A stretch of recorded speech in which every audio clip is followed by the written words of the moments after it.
But isn't it un-American and wrong to discriminate against people based on their religion? But Jimmy, the problem, I'm for it.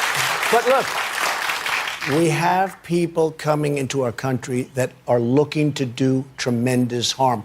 You look at look at Paris, look at what happened in Paris. I mean, these people, they did not come from Sweden, okay? Look at what happened in Paris. Look at what happened last week in California with 14 people dead.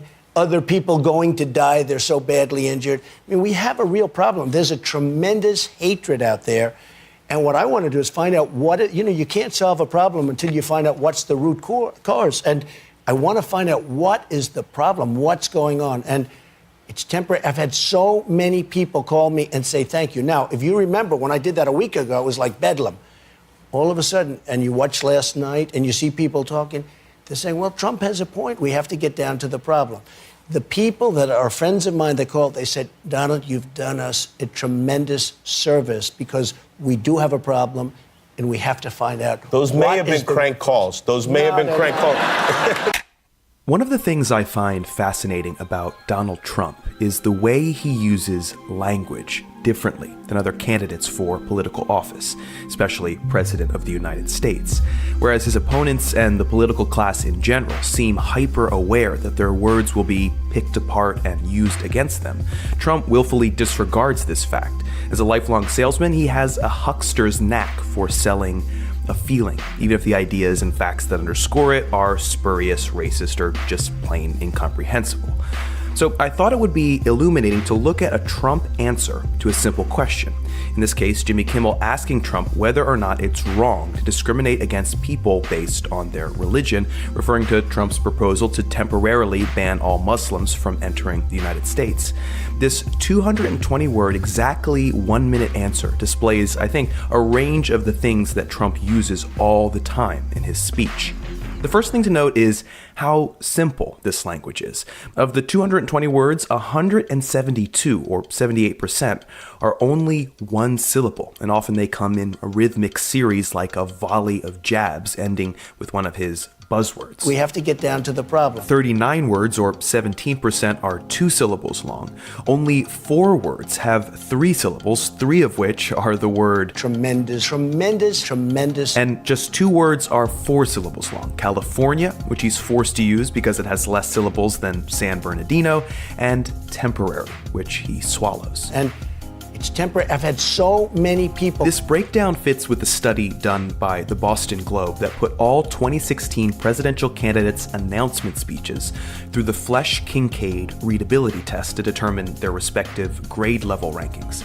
Donald Trump's speech came out at a 4th grade reading level. Now, for reference, Ben Carson came out at 6th grade. Hillary Clinton and Jeb Bush were speaking at an 8th grade reading level. And Bernie Sanders was way up in high school, a sophomore to be exact. Now, this isn't only down to word or syllable choice. It's about sentence construction, too. Trump favors simple sentences like, I mean, we have a real problem. There's a tremendous hatred out there. Rarely does he use complex sentences or independent clauses. He also favors the second person a lot of the time, addressing listeners directly with commands. Look at Paris. Look at what happened in Paris. Look at what happened in Paris. Look at what happened last week in California. Or implicating us in what he's saying as if we've already agreed. And you watch last night and you see people talking. He's really good at this, at framing negative response as an overreaction that was subsequently realized as such. If you remember, when I did that a week ago, it was like bedlam.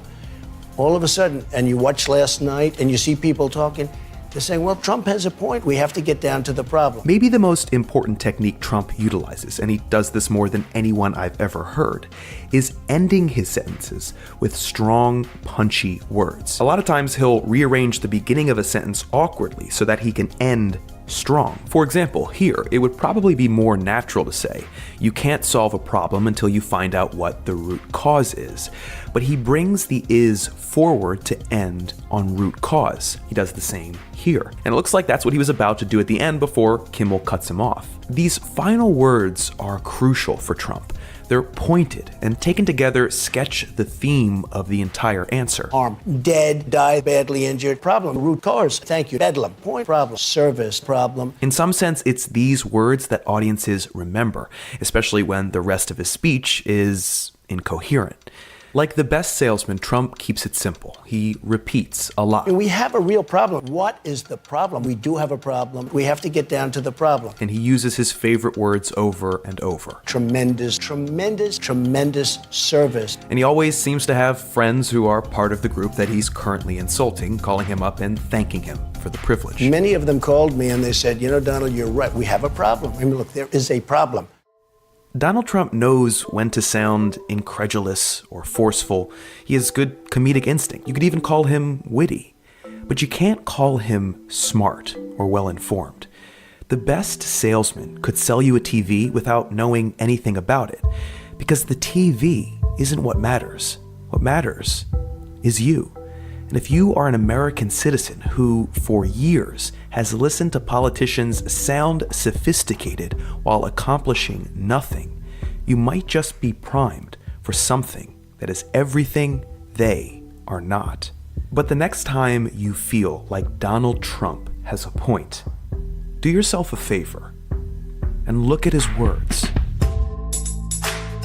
Hey everybody, thanks for watching. I want to point you in the direction of my friends over at Wisecrack, who do some awesome work, some awesome video essays. If you like my stuff, you're definitely gonna like what they do. They talk about books, movies, and my personal favorite is definitely 8-Bit Philosophy, which is like philosophy explained with Nintendo graphics. So well done. I wish I had thought of that. Anyway, go over there, click there, subscribe, watch a video. If you guys want to help me out, as always, you can click right here, pledge $1 or $3 or $5 to my channel. Help me start 2016 right. We're going to do some awesome stuff in the next year. I can't wait to see you guys next Wednesday for the next video, and I will see you. Well, I just said I'm going to see you next Wednesday, so bye.